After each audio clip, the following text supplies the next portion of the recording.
Hello everyone, welcome back to IGNOU exams. आज मैं आपको इग्नू के course PPAE 143 administrative system in BRICS करवाऊंगी। ब्रिक्स का जो मतलब है किन किन कंट्रीज़ का ये है, तो देखिए B stands for Brazil, Russia, India, China and south Africa. तो ये है ब्रिक्स, BRICS। तो यहाँ से ये मिलके बना हुआ है। इसी के बारे में ये पूरी बुक है, मतलब इस पूरी बुक में हम इन्हीं कंट्रीज़ के बारे में पढ़ने वाले हैं। टोटल आपको यहाँ पे देखिए ये 6 ब्लॉक्स आपको दे रखे हैं टोटल। अभी मैं आपको फर्स्ट ब्लॉक की फर्स्ट यूनिट करवा रही हूँ, जिसकी चेक योर प्रोग्रेस 1 मैंने करवा दी थी। आज मैं आपको चेक योर प्रोग्रेस 2 करवाऊँगी इसकी, और यहाँ पे है चेक योर प्रोग्रेस 2। क्वेश्चन है, bring out the main features of the constitution of India. आपको ना जो कॉन्स्टिट्यूशन है इंडिया का, उसके मेन फीचर्स लिखने हैं। पेज नंबर 18 और 19 पे इसका आंसर है। यहाँ पे है, देखिए पहले तो थोड़ा सा आपको इंट्रो देना पड़ेगा कि जो हमारा कॉन्स्टिट्यूशन है कब इसको अडॉप्ट किया गया था, कब इसको मतलब ये हमारा फोर्स में आया था, पावर में आया था, ये सब चीज़ें। प्लस जो हमारा कॉन्स्टिट्यूशन है उसको किसने लिखा था, ये चीज़ें आपको पहले बतानी पड़ेंगी। और फिर यहाँ पे देखिए क्या क्या चीज़ें आपको दे रखी हैं, जैसे कि जो हमारा जो कॉन्स्टिट्यूशन है ना, इसको 105 मतलब 105 टाइम्स 105 बार इसको अमेंड किया गया है। अमेंड का मतलब होता है कुछ चीज़ों में चेंजेस लाना। तो कॉन्स्टिट्यूशन में इतनी बार चेंजेस आए हैं टिल 10 अगस्त 2021। मतलब जो इसमें लास्ट अमेंडमेंट हुई थी वो 2021 में हुई थी, मतलब कि पिछले साल अगस्त में, और 10 अगस्त को ये चीज़ हुई थी। And it is one of the most frequent amendment constitutions in the world. जो हमारे भारत का जो कॉन्स्टिट्यूशन है उसके बारे में यहाँ पे बता रखा है।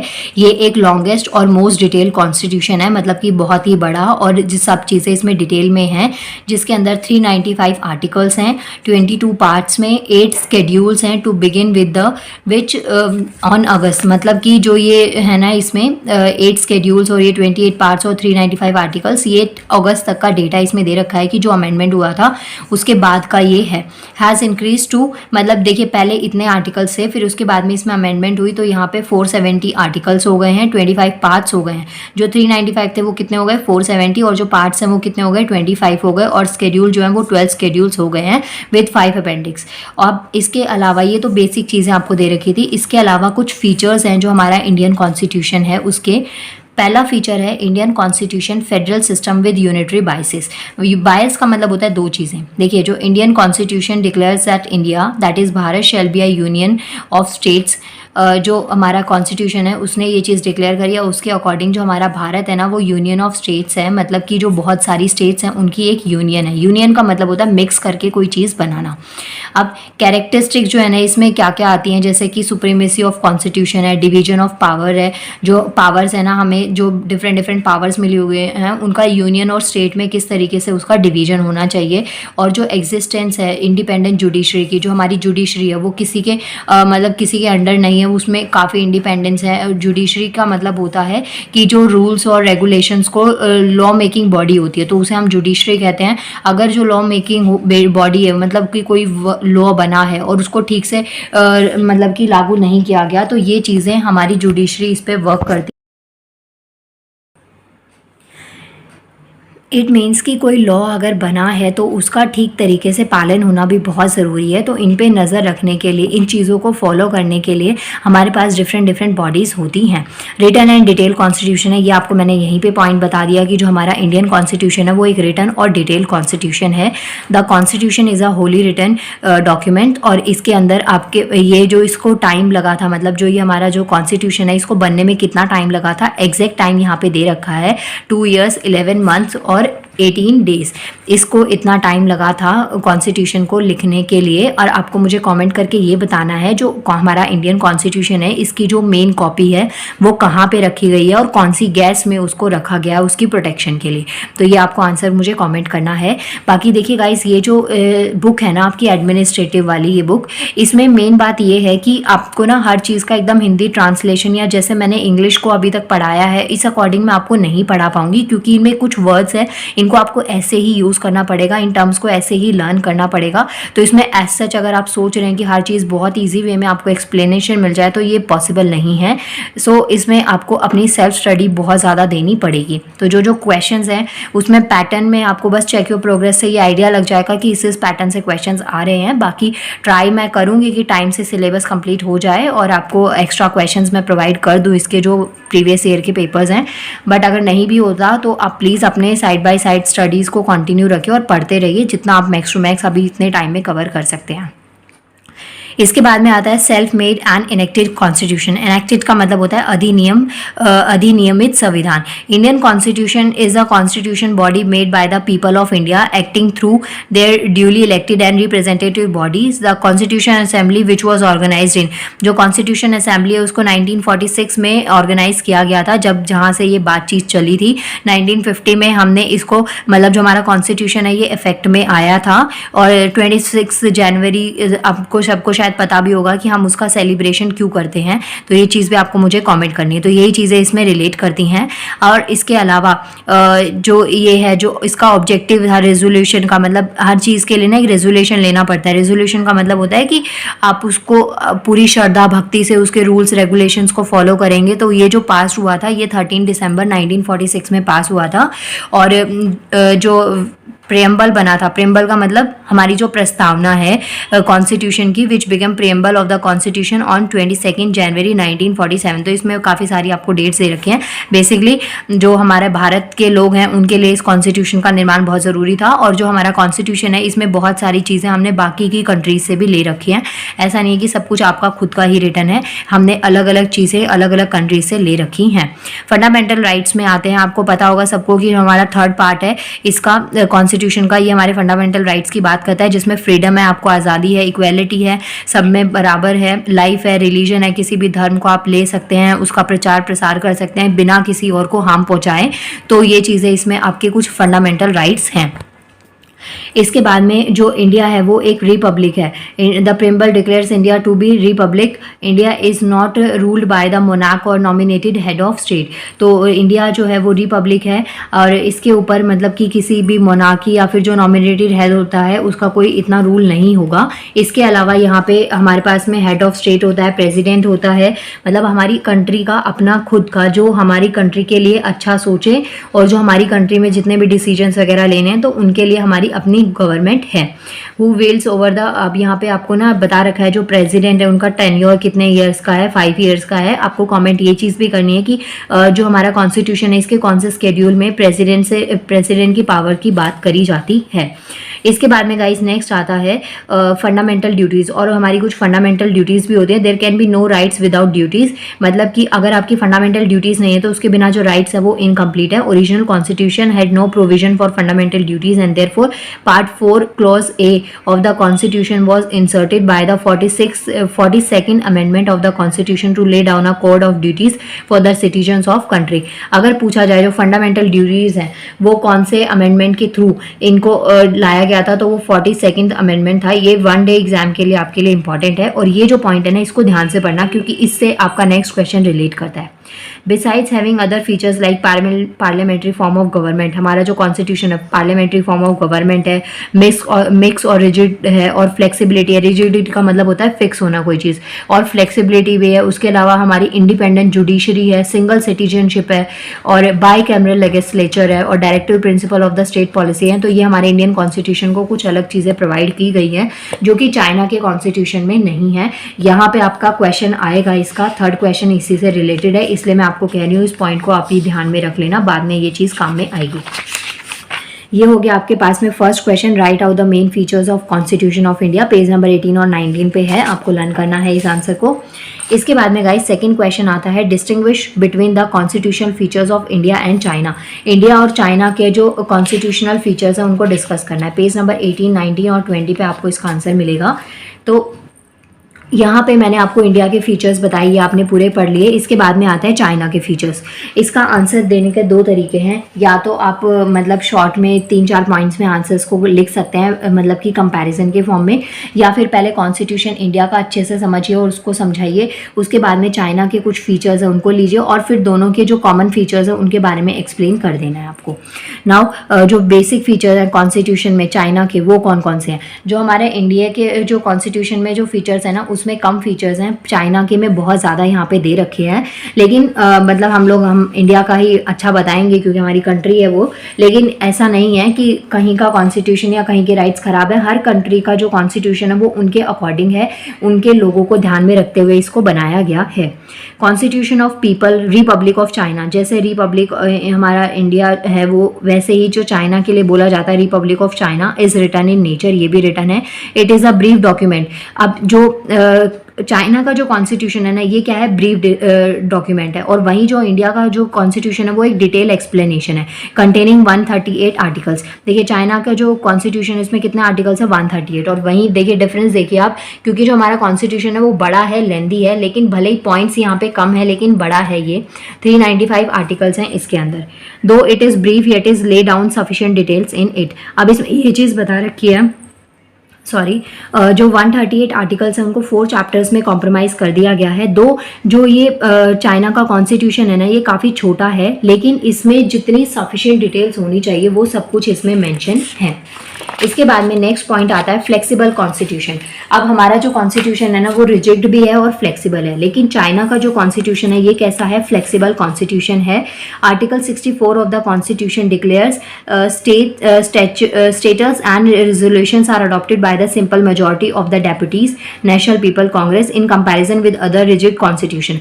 जो इनका आर्टिकल 64 है इसके अकॉर्डिंग जो भी स्टेटस होता है या जो स्टैट्यूज होते हैं या रिजोल्यूशंस होते हैं उनको एक सिंपल मेजॉरिटी से भी अडॉप्ट किया जा सकता है, जितना हमारे इंडिया के कॉन्स्टिट्यूशन में नहीं है। मतलब इंडियन कॉन्स्टिट्यूशन में अमेंडमेंट करना इतना ज़्यादा ईजी नहीं है as compare to China. In comparison with other rigid constitution the world procedures of the amended Chinese constitution. तो यही चीज़ आपको बता रखी है, जो चाइनीज कॉन्स्टिट्यूशन है इसमें अमेंडमेंट करना, चेंजेस लाना बहुत ईजी है एज कम्पेयर टू जो रिजिड कॉन्स्टिट्यूशन होते हैं जैसे कि इंडिया का कॉन्स्टिट्यूशन है। इसके कंपैरिजन में इसमें चेंजेस जल्दी आ जाते हैं क्योंकि ये एक तरीके का फ्लेक्सिबल कॉन्स्टिट्यूशन है। इसके बाद में यहाँ पे ये क्या है, यूनिटरी सिस्टम है। हमारे उसमें बाइकैमरल होगा और ये कैसा है, यूनिटरी है। तो ये चीज़ आपको ध्यान में रखनी है, यहाँ से भी आप कंपैरिजन का पॉइंट उठा सकते हैं।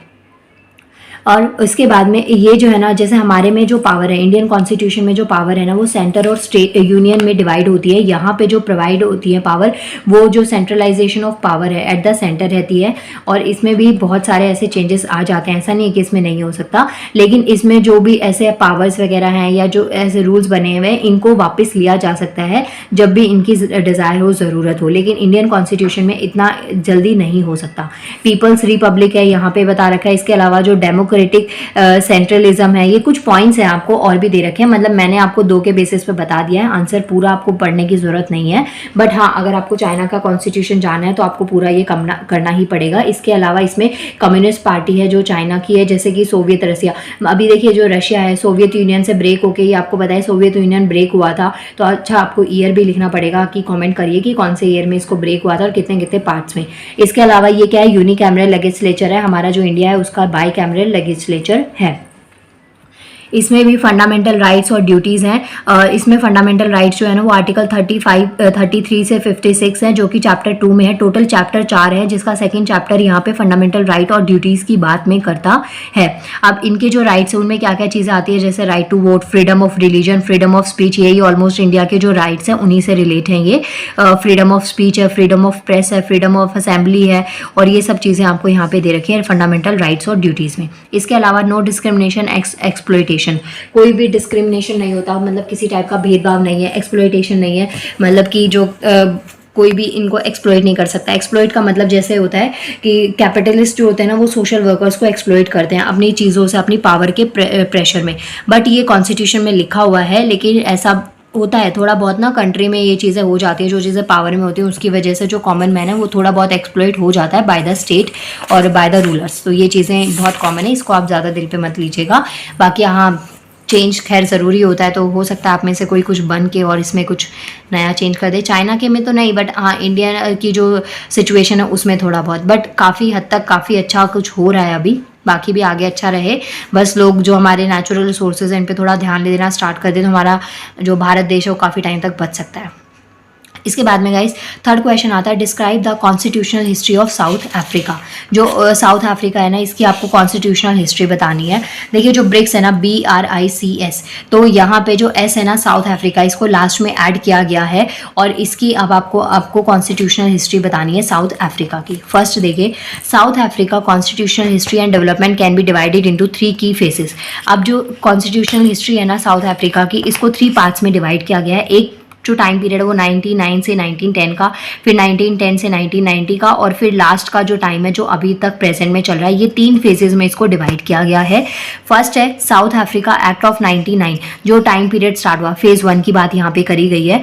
The period of 1999 to 1910 covers the independence period and that period was essential for the genesis of the constitution development of South Africa. Genesis का मतलब होता है किसी चीज़ का बिगनिंग, किसी चीज़ की स्टार्टिंग, मतलब ओरिजिन होना। जो कॉन्स्टिट्यूशनल डेवलपमेंट साउथ अफ्रीका में स्टार्ट हुआ, जो ये चीज़ें स्टार्ट होने लगी, तो उनके लिए ये एक इंडिपेंडेंस पीरियड था और ये बहुत ज़्यादा एसेंशियल था साउथ अफ्रीका का ये वाला टाइम 99 वाला।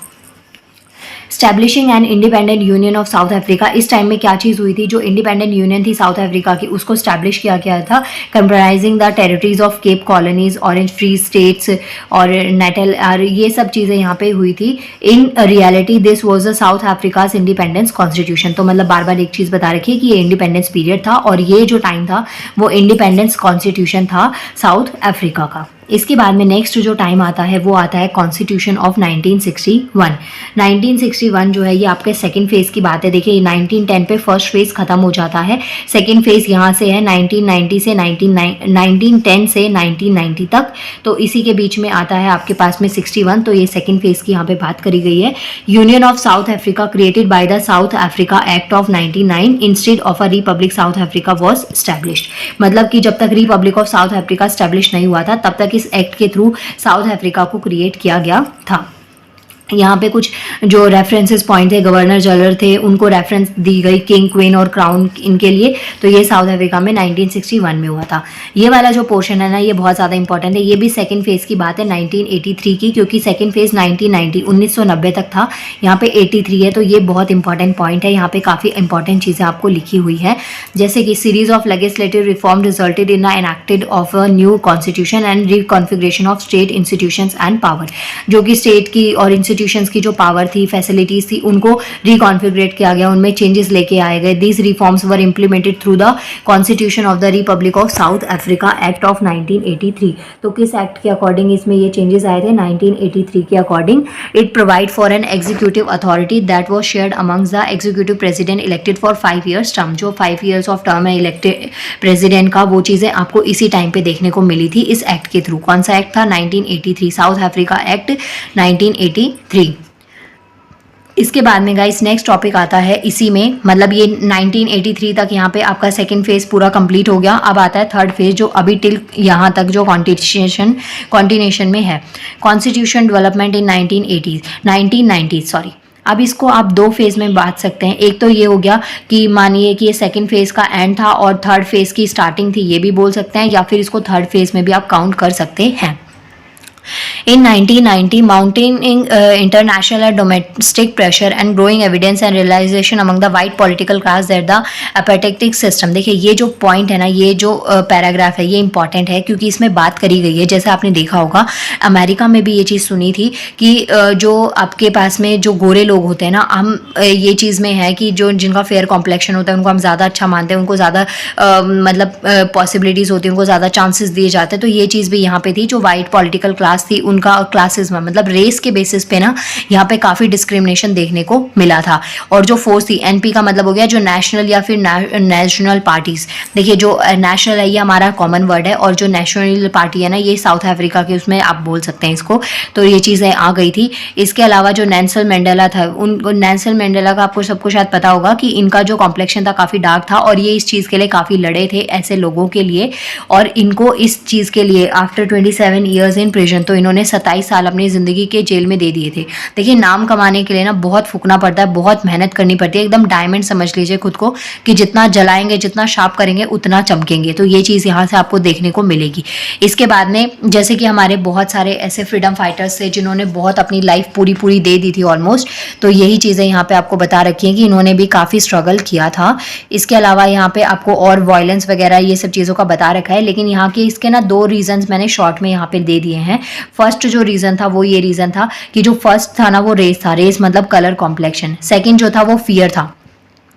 As in South Africa the white people are in the minority. जो वाइट पीपल थे, जो गोरे लोग थे ना, वो किस में थे? माइनॉरिटी में थे। ऑब्वियसली गवर्नमेंट उनकी जो चीज़ें चल रही है वो उनके अकॉर्डिंग चल रही है, तो बाकी लोगों को इस चीज़ के लिए परेशानी रहती थी कि कहीं ना कहीं उनकी जॉब या जो भी उनका कल्चर है, जो भी उनके पास में लैंग्वेजेस वगैरह हैं, वो सबका कहीं ना कहीं पे उनके साथ में डिस्क्रिमिनेशन देखने को मिलता था। तो ये 2 मेन रीज़न थे उनका, जो फियर था, फर्स्ट रेस और सेकेंड जो था फियर, उनके अंदर का डर।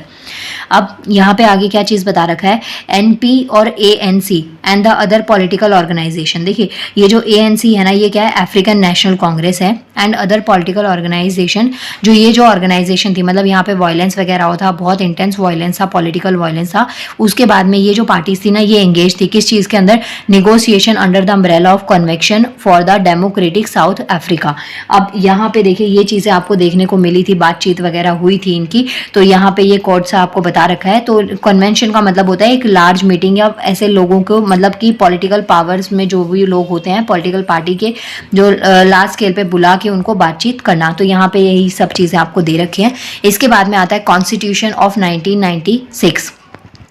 कॉन्स्टिट्यूशन कोड, ये तो अभी जो प्रेजेंट वाला टाइम है उन सब से रिलेटेड यहाँ पे बात करी गई है।